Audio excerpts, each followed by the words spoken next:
আব্দুল্লাহ ইবনে মুবারক রাহমাতুল্লাহ আলাইহি বড় একজন আলেম ছিলেন, বড় একজন মুহাদ্দিস ছিলেন আব্দুল্লাহ ইবনে মুবারক। নাম মনে হয় আপনারা শুনছেন। আব্দুল্লাহ ইবনে মুবারক একবার হজে যাইব, টাকা জমা দিছে। হজে যাইব, টাকা জমা দিছে। উনি হঠাৎ করে দেখতেছে উনার একটা ছেলে আয়া, 8-10 বছরের বাচ্চা ছেলে আয়া কান্দাছে। আব্দুল্লাহ ইবনে মুবারক জিগাইতেছে, বাবা কান্দো কেরে? আব্বা কান্দাছি, পাশের বাড়িতে মাংস রানছে, গোশত রানছে, আমি গেছিলাম খাইবার লাগে, আমার দিছে না, আরো মাইরা দিছে। আব্দুল্লাহ ইবনে মুবারক রাহমাতুল্লাহ আলাইহি বাচ্চাটারে লইয়া পাশের বাড়িতে গেছে, গিয়া দেখলো এটা বিধবার বাড়ি, পুরুষ নাই, মারা গেছে। জিজ্ঞাসা করলো, আমার ছেলেরা আসছিল আপনাদের বাড়িতে, মাইরা দিলেন? তখন এই মহিলাটা বলতেছে, ওগো আব্দুল্লাহ ইবনে মুবারক, আপনি এত বড় আলেম, আপনার ছেলের মাইরা দিছি, ঠিক হই মারছি, কারণ আমার ঘরে যে গোশতটা রান্না হয়েছে এটা আমার ছেলে মেয়ে খাইতে পারবো, জায়েজ আছে, আপনার ছেলে এটা খাইতে পারতো না। তখন আব্দুল্লাহ ইবনে মুবারক রাহমাতুল্লাহ আলাইহি বলতেছেন, কি গোশত এটা? ও আমার স্বামী মারা যাওয়ার পরে ঘরটার মধ্যে অভাব, খুব বড় কষ্ট করে আমি চলতেছি, ছেলে মেয়েগুলা খিদার যন্ত্রণায় মারা যাইতেছে, এই ছেলে মেয়েগুলারে বাঁচাইবার লাগে আমি একটা মরা জানোয়ার আইনা এটা রাইন্দা দিছি, হারা এটা খাইব,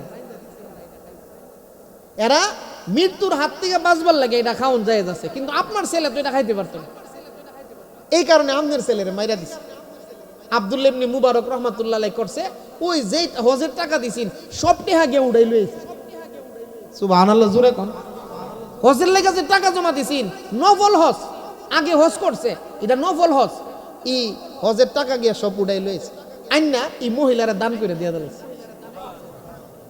যখন ওই পুরা কাফেলা আইছে, আগে তো কাফেলা বন্দি হইয়া হজে যাইতো, পুরা কাফেলা লুক আইছে, তখন জিগাইলো, হুজুর আপনি যাইতেন না? ও না ভাই, এই বছর টাকা উড়াই লইছি, যাইতাম না। কেন উড়াইছেন? কিচ্ছু বলে নাই। এই কাফেলা হজে গেছে, তারা হজ থেকে গুইরা হজের সময় শেষ হয়েছে, আইছে দেশ, আয়া তারা আব্দুল্লাহ ইবনে মুবারককে জিগাইতেছে, হুজুর কোন সময় আইছেন? সুবহানাল্লাহ, কোন তো তারা আয়া জিগাইতেছে, হুজুর আপনি কোন সময় আইছেন? আব্দুল্লাহ ইবনে মুবারক রাহমাতুল্লাহ আলাইহি গেলেন, আইতাম, আমি গেছি না তো আমুক, হুজুর আমরারে দুকা দিয়েন। ওগো আল্লাহর ওলি আব্দুল্লাহ ইবনে মুবারক, আরাফার ময়দানে আপনাকে দেখছি, মুজদালিফার মধ্যে দেখছি, মিনার মধ্যে দেখছি, কাঙ্কর মারার সময় আপনাকে দেখছি, সাফা মারওয়ার সময় আপনাকে দেখছি, হজ বাইতুল্লাহর তাওয়াফ করার সময় আপনাকে দেখছি, কুরবানি করার সময় আপনাকে দেখছি। ওগো আল্লাহর ওলি, প্রত্যেকটা জায়গায় আপনাকে দেখছি, আর আপনি এখন বলতেছেন আপনি হজ্জে যান নাই। ওগো আল্লাহর ওলি, বারবার আপনাকে দেখছি। এই কথা বলার সঙ্গে সঙ্গে হযরত আব্দুল্লাহ ইবনে মুবারক চোখের পানি চাইরা দিয়া কান্দা দিছে, ডাক দিয়ে বলতেছেন, শুনো, আমার টাকাগুলা গরিব বিধবা মহিলারে দান কইরা দেলাইছি, আমার পাশের বাড়ির মহিলাটা এত কষ্টে, আমি তারে দান কইরা দেলাইছি, আমি যে টাকা কইরা দান কইরা দিছি, আমার আল্লাহ আমার সুরতের একজন ফেরেশতা বানাইয়া আমার হলটা আল্লাহ ফেরেশতা দিয়া করাইছে। জুরে কোন সুবহানাল্লাহ। তুমি রহমান, তুমি মেহেরবান,